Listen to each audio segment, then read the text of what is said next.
Biar dikata gorengan inner monitor satu ini sudah dingin dan gak kriuk lagi, tapi tentu saja tetap menarik membahas inner monitor satu ini.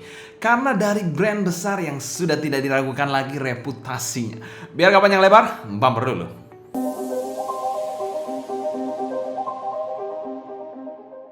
Halo semua, selamat datang di channel Sound Dictive bersama dengan saya Sebastian. Seperti biasa akan sharing info dan racun mengenai dunia personal audio, baik itu ada portable ataupun desktop audio. Di kesempatan kali ini kita kedatangan inner monitor dari Sennheiser. Jarang-jarang ada brand besar masuk di channel Sound Dignity ini. Brand Sennheiser kali ini datang dari lini inner monitor mereka. Ini adalah pertama kalinya kita bahas lini inner monitor Sennheiser di Sound Dignity. Jadi kalau kita bilang bicara headphone, kita sudah punya beberapa, tapi memang kalau ini monitor belum pernah bahas dan belum pernah punya sama sekali sih. Jadi ini pengalaman yang unik. Lagi pula siapa sih yang nggak kenal brand Sennheiser? Brand yang sudah ada, bahkan sebelum saya lahir pun sudah eksis mereka. Jadi sudah lebih tua dari umur saya pastinya. Dan mereka pada beberapa tahun terakhir ini cukup serius menggarap pasar audiophile. Seperti AE200, ada juga AE300, AE600, dan AE900. Adalah beberapa contohnya. Tapi ada satu yang unik dari semua lini dari Sennheiser inner monitor, yaitu semuanya single dynamic driver kalau saya lihat. Jadi tidak ada yang namanya multi driver gitu, nggak ada, semuanya single dynamic driver. Itu pencapaian yang menurut saya wow banget sih. Kalau kalian pernah lihat After Sound, Bro Mike itu suka dengan AE600. Itu adalah salah satu inner monitor Sennheiser yang menjadi favorit dari Bro Mike sendiri. Dan saya sempat cobain juga waktu ketemu di Surabaya dan menurut saya pretty good untuk AE600. Apalagi fittingnya itu mantep banget. Tidak heran kalau Bro Mike suka inner monitor itu. Inner monitor ini juga memiliki kabel yang detachable yaitu MMCX connector. Sayangnya ya I'm not a fan of MMCX, saya lebih suka 2-pin inner monitor. Dan untuk harga sendiri inner monitor ini dipasarkan di angka 2,5 jutaan. Wah bro, harga segitu mah gila sama Ci-Fi sekarang bro. Emang kamu udah nyobain belum AE200 ini? Belum bro. Oh ya, coba dulu bro biar afdol gitu.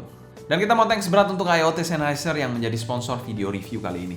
Dan 100% video review ini adalah opini pribadi saya. Link pembelian juga saya taruh di kolom deskripsi di bawah. Kalian bisa cek aja untuk AE200 ini.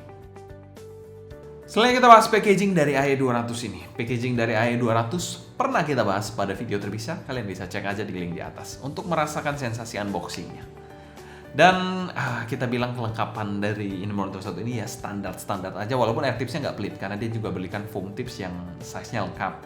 Kalau kita bilang sensasi unboxingnya ya decent aja sih untuk 2,5 jutaan. Dan secara umum kami berikan skor B solid untuk packagingnya. Selain kita bahas build quality dari inner monitor satu ini.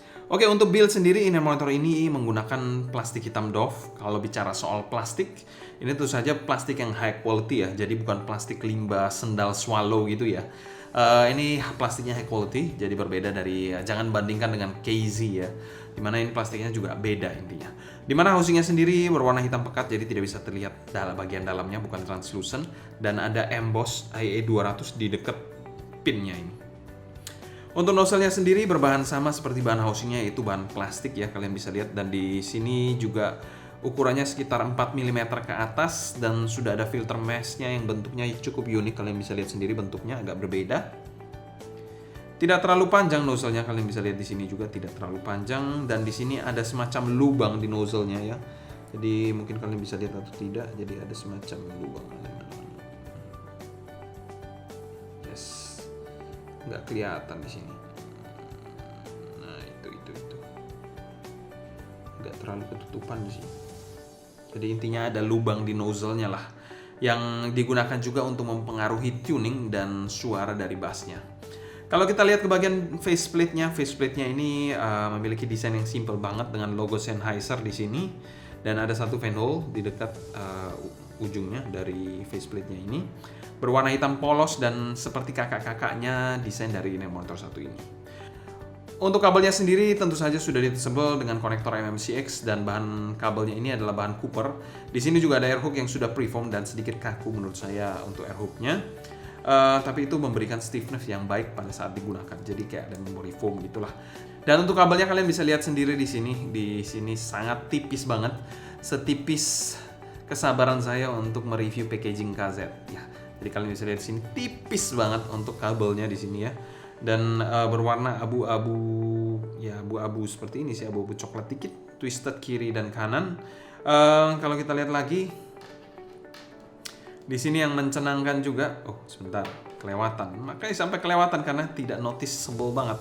Tidak ada chin slider. Sebentar. Oh, ada chin slider, ada ya. Chin slider dan splitternya ini bentuknya kayak begini.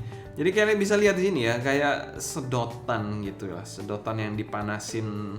Jadi mirip-mirip gini. Ini sedotan yang ini kalau chin slidernya sedotan nggak dipanasin, yang ini sedotan dipanasin. Jadi ya itu bedanya. Jadi sampai saya aja kelewatan tadi.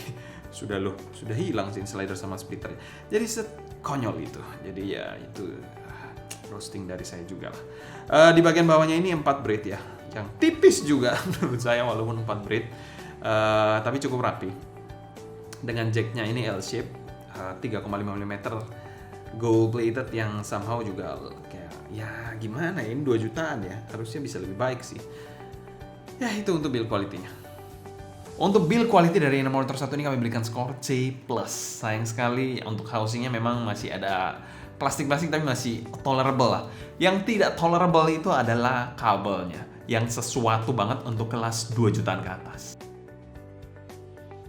Oke, untuk fitting dari IE200 ini dia memiliki housing yang bisa dikategorikan kecil dan ramping banget karena menggunakan single dynamic driver 7 mm kalau saya nggak salah. Jadi cuma single dynamic driver yang kecil juga bentuknya. Untuk housingnya sendiri cukup ergonomis. Inner Monitor 1 ini tidak ada lekukan yang aneh-aneh, tidak ada sudut-sudut tajam, dan juga tidak ada fin yang aneh-aneh di Inner Monitor 1 ini. Housingnya juga tidak terkesan berat sama sekali, kabelnya pun cukup support untuk fitting yang good. Dan untuk pemakaiannya sendiri adalah over ear, regular to deep fit seperti ini.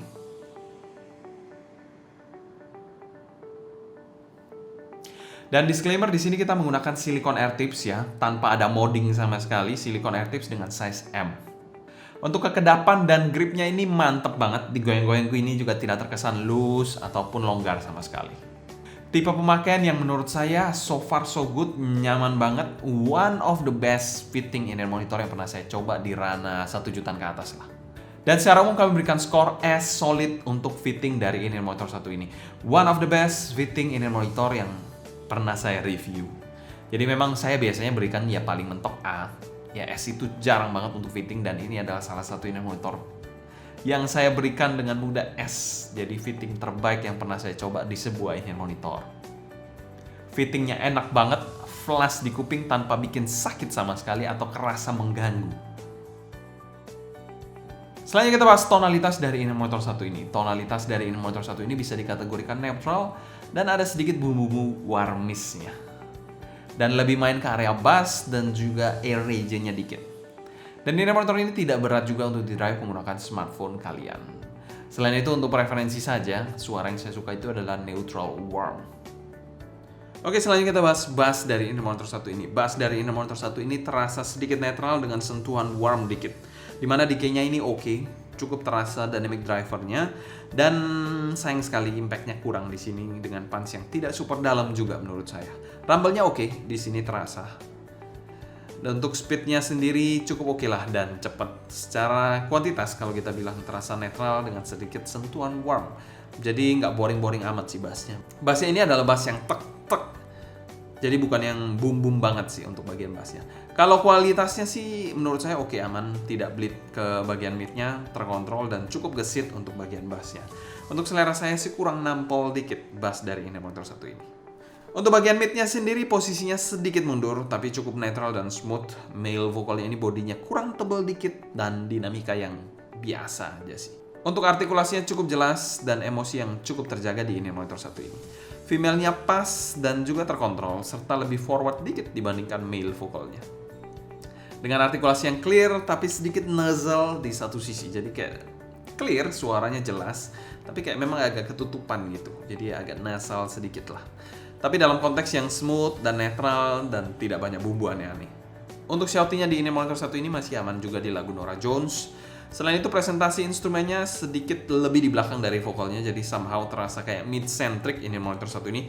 Tapi bukan mid-centric ya. Dan sedikit kurang neutral aja ini ya, instrumen dari inner monitor 1 ini. Untuk treble-nya sendiri ini kurang berani treble-nya dengan kesan sering yang agak smooth tapi terkontrol, dimana kesannya ini non-fatigue dengan decay yang cukupan menurut saya. Jadi bisa dinikmatin tanpa bikin capek untuk didengerin dalam jangka waktu yang cukup panjang. Untuk ekstensinya kurang menurut saya, tapi air-nya ini cukup oke terasa. Selain itu sibilance-nya masih cukup aman di Inner Monitor 1 ini.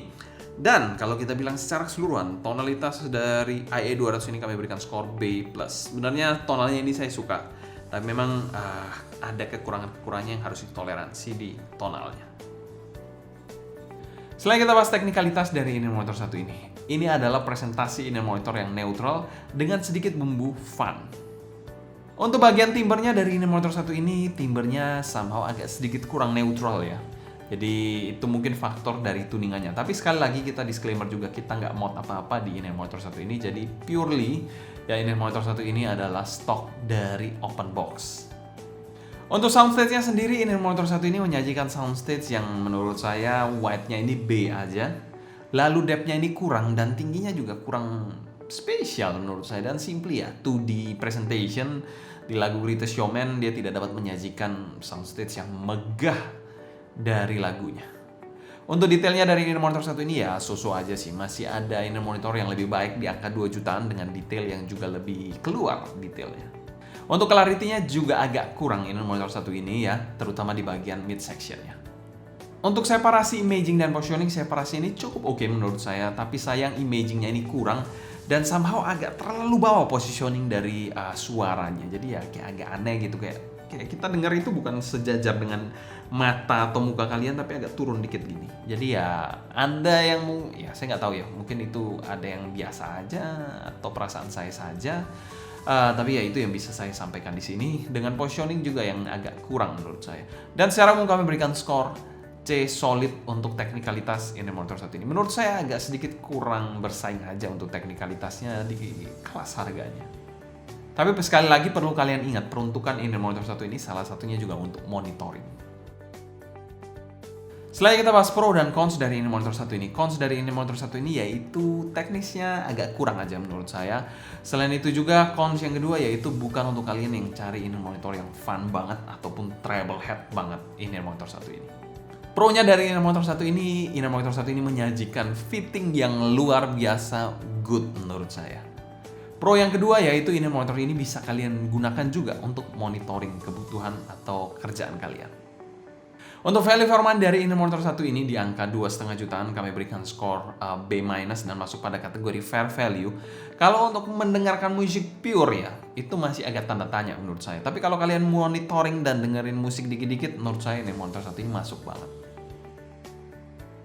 Kesimpulan, IE200 ini adalah sebuah Inner Monitor Sennheiser yang unik, menyajikan suara yang berbeda dari Inner Monitor yang ada di pasaran saat ini. Bisa kalian gunakan juga untuk monitoring dan juga mendengarkan musik tipis-tipis, apalagi didukung dengan fittingnya yang dewa banget. Mungkin sekian dulu untuk sharing saya mengenai IE200 ini. Kalau kalian suka jangan lupa subscribe, klik tombol like, follow Instagram, TikTok, and Discord kita @sounddignity agar kalian tidak ketinggalan update terbaru mengenai dunia portable dan desktop audio. Kalau kalian ada pertanyaan seputar IE200 ini, feel free tulis pertanyaan kalian di kolom komentar di bawah ya. Mungkin sekian dulu untuk video kali ini. Saya Sebastian dari Sound Dignity, pamit undur diri. Sampai jumpa di video berikutnya. Have listening, stay healthy, and ciao. Kemarin nyobain IE600-nya Mike, jujur saya suka sih.